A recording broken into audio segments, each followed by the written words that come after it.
processes, procedures to do things. So business process management, whichever way you look at it, it's about management, proper planning, proper identification, collation, depiction of these processes. And then, of course, we have to visualize them, we have to analyze them, we may have to simulate them, just make sure that they perform correctly and efficiently. And finally, if the need arises, we also need to make corrective actions. Now, for industry, obviously, for profit organizations, they're very keen about the efficiency and the execution of these processes. For academia, we're looking at elegant, novel, very nice model of executing these processes with highly interoperable systems. So there's a lot of research going on, as well as a lot of optimization techniques going on in order to help industry. Well, obviously, BPM would appeal especially to organizations that are involved in a huge amount of information and document processing work, because these works tend to be tedious. These works tend to generate a lot of paperwork, a lot of workflow involved. A lot of people may have to participate. Not all of these people are in one department. They may scatter across all different departments. Worse, sometimes they may be across different organizations. Now, in Hong Kong, I tend to think as like in the rest of Asia, there are a lot of small to medium-sized enterprises as well as large organizations that are in this particular category. So these organizations, irrespective of which industries that they belong to,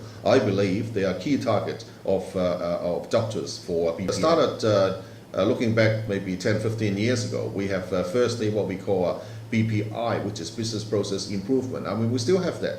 Business process improvement primarily means that, look, can we look at the existing performance of the processes and see whether we can introduce some incremental improvement, bits and pieces, slowly, improvements to these processes.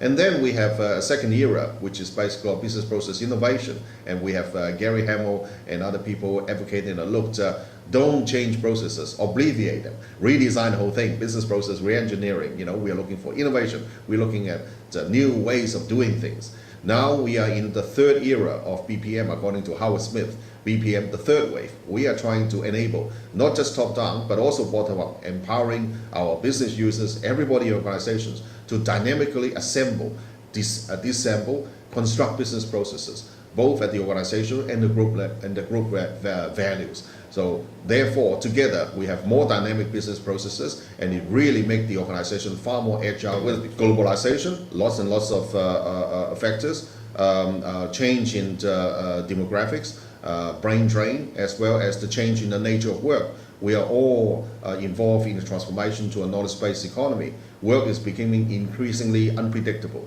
increasingly unstructured, poorly structured, and hard to predict, hard to collate them, and therefore knowledge workers like us need to be increasingly astute and be empowered with the tool in order to ad hoc or modify any of the business processes. And therefore you see recently emerging as a topic, a growing importance called ad hoc BPM or social BPM. And therefore we have corporate BPM, but we are also enabling the flexibility and the tools for individual knowledge workers to make appropriate adjustments at different levels. Social BPM meaning that at times we may have to do some social networking activities as part of the BPM process. Let me start with the structure of BPM. If you have to organize a business trip for an executive, and chances are you have to check the airfares, you have to make the booking, you have to get the tickets, and then give all the schedule and everything to your business executive. But in the process of doing that, you may have to try to figure out which airline is the best or most preferred in terms of cost, in terms of comfort or whatever. You may want to leverage on some of the opinions and preferences of some of the other colleagues' input, or perhaps even some of your trusted peers, and that may go well beyond your organizational boundary. So there you go. If you have to tap into all those input, you might need social BPM, because you need to augment the structure of the business processes to cater for those individual needs.